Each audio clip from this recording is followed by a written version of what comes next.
বৈষম্যের প্রশ্ন এনেছে যে বাবা এবং মায়ের সম্পত্তিতে আল্লাহ কোরআন মাজিদে বলছেন লিযাকারি মিসলু হাযযিল উনসায়াইন, যে একজন নারী তার ভাইয়ের থেকে কম পাবে, নারী পাবে অর্ধেক, পুরুষ পাবে দ্বিগুণ।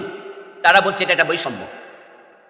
সামাজিক সাংসারিক জীবনে আর-রিজালু কাওয়ামুনা আলান নিসা, আল্লাহর বিধানকে মানতে গিয়ে স্বামীদের কথা স্ত্রীরা শুনে চলতে হয়, এখানে নারীরা বৈষম্যের শিকার।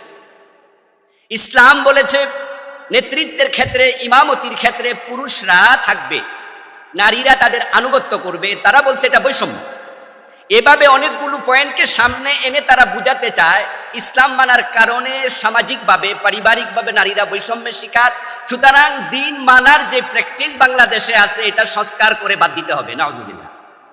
আচ্ছা, উনারা যেটাকে বৈষম্য বললো, আমার প্রশ্ন, রাসূলুল্লাহ সাল্লাল্লাহু আলাইহি ওয়াসাল্লাম বললেন যে মায়ের অধিকার বাবার তুলনায় তিন গুণ বেশি, এখানে তো নারীকে প্রাধান্য দেয়া হলো, তাহলে কি পুরুষরা প্রশ্ন তুলবে যে আমরা বৈষম্যের শিকার? যখন বিয়ে হয়, বিয়ের ক্ষেত্রে পুরুষ মোহরানা দেয়, নারী মোহরানা নেয়, অথচ বিবাহ দুইজনেরই প্রয়োজন।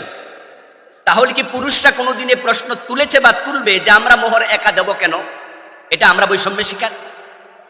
এই প্রশ্ন কোনোদিন কেউ আমরা করিনি, করবো না, কারণ আল্লাহ তাআলা দ্বীনে কখনো বৈষম্য থাকতে পারে না।